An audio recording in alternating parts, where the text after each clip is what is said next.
Olá, diretamente de Dois Córregos, interior de São Paulo, seja bem-vindo, bem-vinda. E hoje, domingo, dia de reflexão livre, e eu pensei, o que eu vou falar hoje? Qual o tema que eu vou abordar na reflexão livre? E pensei, eu vou fazer uma coisa diferente. Vamos ver se vai dar certo, né? Tadã! Eu peguei este pequeno dicionário Aurélio e eu irei abri-lo e então o verbete que cair eu vou tentar fazer alguma reflexão em cima do verbete. Vamos ver se vai dar certo, se vai ser produtivo ou não, tá bom? Então, vamos lá. Então, vamos lá.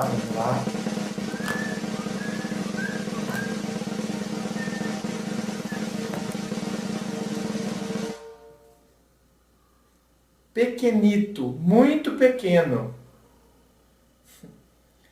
Pequenito, muito pequeno. Bom, pequenito. O que eu vou falar de pequenito? Muito pequeno. Olha, às vezes, o sentimento da outra pessoa por nós é muito pequeno. É pequenito. Então, a gente tem que perceber que se não existe essa correspondência, se não existe essa reciprocidade, se não existe, sabe? Então eu falo, não, você tem que perceber, mas o meu amor é grande, então o meu amor compensa o seu pequenito amor. Não vai dar certo. Não vai dar certo. Veja bem, é claro que existem as formas de você demonstrar amor, elas são diferentes. Até porque, se eu quisesse que o outro demonstrasse exatamente da mesma forma que eu, seria mais fácil namorar um espelho. Agora, uma coisa é nós percebermos as diferenças dentro da particularidade de cada pessoa e até, às vezes, a forma de se demonstrar, não é? São diferentes porque entra dentro da individualidade, da característica de cada pessoa, como que as pessoas também demonstram os seus sentimentos. Agora, o importante é a gente perceber atitudes, quais são as atitudes que, na verdade, demonstram isso, demonstram a correspondência deste sentimento que eu tenho. Então, é aí que eu falo que a gente percebe, então, com maturidade, com muita sensatez, a gente percebe se existe esta reciprocidade. E se existe essa reciprocidade, então, ora, não é garantia de sucesso, mas é garantia de uma relação equilibrada. Não é garantia de uma relação que não vai passar por conflitos, mas é garantia de uma relação o mais equilibrada possível quando existe, então, a reciprocidade. E se existe a reciprocidade, vai ter reciprocidade inclusive no cultivo. Eu estou cultivando o sentimento e a outra pessoa também cultiva em relação a mim. Então, se ambos estamos cultivando, então estamos caminhando juntos. E isso é muito bacana, porque a relação ela é um único caminho, caminhado por duas pessoas. Certo? Um único caminho caminhado por duas pessoas. Por isso que precisa ter, os esforços precisam ser proporcionais, porque senão não rola. Então, se o outro tem um sentimento pequenito, muito pequeno em relação ao meu, então, André, mas eu não posso tentar um pouco? Quem sabe a outra pessoa, não é? Amanhã ou depois. Claro, gente, eu acredito que essa questão as pessoas desistem muito fácil. Então, tá bom, o sentimento é pequeno, mas há sentimento. Então, há possibilidade de crescer. O grande problema é quando, na verdade, a gente começa a fingir que a gente não está enxergando. O importante é, eu enxergo que é pequeno, eu enxergo mas tem sentimento e que isso pode ser trabalhado. Então, quer dizer, eu consigo enxergar, eu consigo ter senso crítico, porque quando a gente Sabe a tal história? O amor é cego? Precisa tomar cuidado, porque parece que então aí o sentimento nos cega. A hora que a emoção fala, a razão cala. Então eu não consigo enxergar, e aí eu vou criando então a dependência. Eu preciso, eu quero, e aí eu me torno obsessivo por estar ao lado dessa pessoa. Então repito, se eu tiver uma visão crítica, eu percebo que a outra pessoa tem um sentimento por mim. O meu é muito maior, o dela é pequenito, como disse o vocábulo aqui. É muito pequeno ainda. Mas pode, né, pode vir a ser. É o devir de Heráclito, né? O vir a ser. Pode ainda chegar no patamar que está o meu, entende? E aí eu percebo que podemos ter uma relação bacana e uma relação recíproca. Ou seja, vale a pena eu apostar. Agora, tem outras situações que não, que já se mostram ali, que na verdade eu estou criando uma dependência, que eu estou me anulando, eu não quero enxergar o óbvio. É aí que a gente tem que tomar cuidado. Portanto, que a gente tenha senso crítico diante das nossas próprias emoções, para que então as emoções não nos ceguem. Ok? Enfim, acho que é isso, né? Em cima do pequenito. Vamos tentar mais um vocábulo? Não sei se eu me saí bem. Enfim, tá? Vamos tentar mais um vocábulo, vai. Então vamos lá, mais um vocábulo. Vamos cuidar agora do começo ou do fim? Bem assim, vai.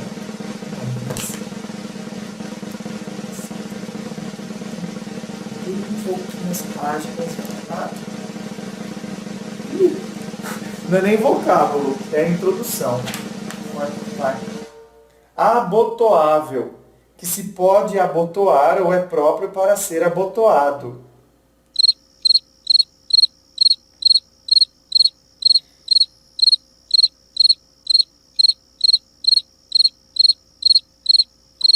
Tá. Abotoar, abotoável, que se pode abotoar ou é próprio para ser abotoado. Eu vou até deixar aberto porque eu estou com medo de esquecer essa palavra. Abotoável, que se pode abotoar ou é próprio para ser abotoado. Ok. Então, quando a gente tem a camisa de botão, não é? Então, é abotoável, que se pode abotoar. Ou seja, eu uno, é unir extremidades. Eu acredito que então a gente tem que buscar esse comportamento abotoável.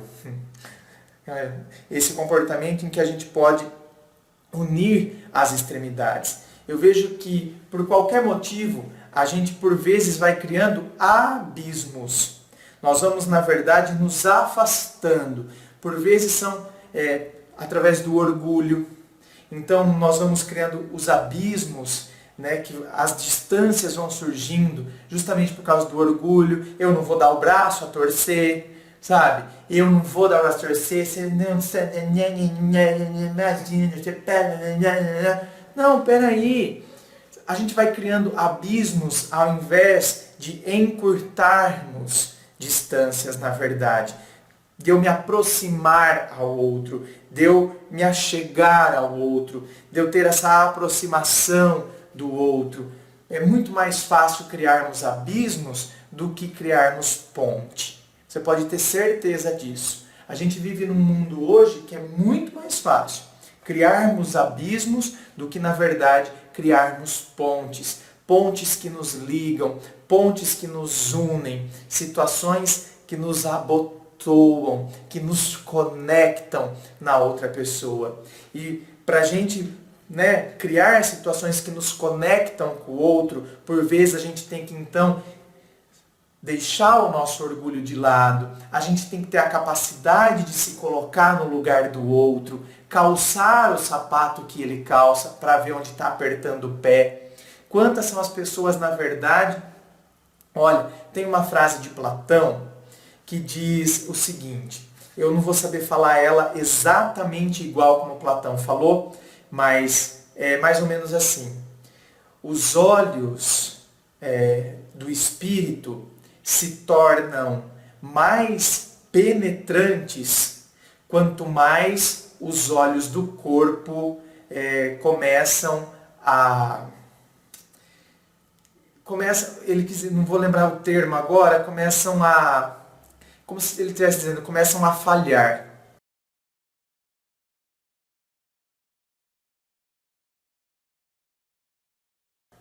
Ou seja, o que Platão estava querendo dizer? Que quando os olhos do corpo, quanto mais os olhos do corpo começam a perder a eficiência, é quando a gente está envelhecendo, não é verdade? E aí então, os olhos do espírito se tornam mais penetrantes. Por quê? Porque por vezes, quem já passou por muitas experiências, quem vai adquirindo a maturidade, algumas pessoas, porque tem gente que não consegue fazer isso, mas algumas pessoas, justamente por terem passado por tantas experiências, elas conseguem perceber que a vida não é aquela coisa rígida que por vezes na juventude a gente se fixa numa teoria, porque eu não aceito isso, não aceito aquilo. Quantas pessoas eu vi, gente, pessoas que condenavam, que julgavam situações, sabe? Pessoas, casamentos desfeitos, onde já se viu, não sei o quê. Depois a pessoa teve filhos, depois a pessoa teve netos, e hoje, portanto, a pessoa tem um novo olhar. O olhar da pessoa, os olhos do corpo estão, mais fracos, porém os olhos do espírito estão mais penetrantes. Por quê? Porque a própria pessoa passou por situações na própria pele, na própria família, ou seja, ela aprendeu, o olhar dela se tornou mais penetrante, eu consegui me achegar mais ao outro, infelizmente tendo que passar por determinadas situações. Então, quando a gente se conecta, quando a gente se abotoa, quando a gente se une a outra pessoa, quando a gente sabe se colocar no lugar do outro, quando então a gente cria pontes ao invés de criarmos abismos.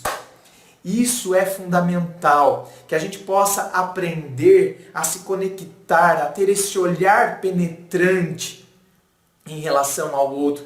Esse olhar penetrante é aquele olhar que olha o outro de igual para igual, que olha o ser humano, sabe, que não fica preso nos estereótipos, nos preconceitos, nos pré-juízos, que afastam tanto, que são os abismos, né? Então a gente não consegue se abotoar, a gente não se torna abotoável, a gente não se conecta com o outro, porque isso nos afasta, porque isso, sabe, nos impossibilita de olhar o outro de coração para coração.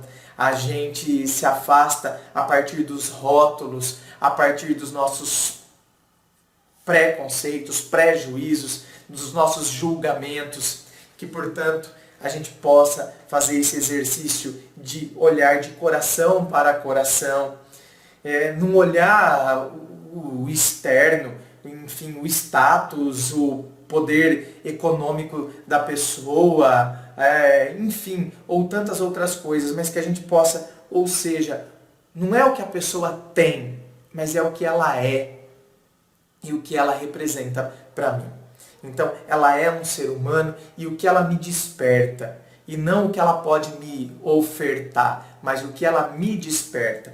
Então aí a gente começa a se conectar mais ao outro, a gente vai se abotoando, a gente vai permitindo, essa aproximação com o outro, do que na verdade, a partir, dos rótulos, a gente vai se afastando. E a gente vai criando esses abismos que são tão péssimos nas nossas relações humanas. Enfim, meus queridos, foi um exercício de fazer reflexões a partir de palavras aleatórias sorteadas do dicionário. Eu espero que eu tenha feito reflexões que tenham valido a pena. Enfim, fica como um laboratório para ver se vai dar certo a gente fazer outras vezes ou não essa experiência do dicionário aqui. Tá bom? Muito obrigado. Inscreva-se, fico aqui aguardando a sua inscrição. Me acompanhe nas redes sociais, Facebook, Instagram. Fico aguardando você lá. Coloco muita coisa no Instagram, tá bom? Me acompanhe lá, me siga lá no Instagram. Deixo muita mensagem lá no Instagram. Muito obrigado, beijo no coração e, é claro, um forte abraço.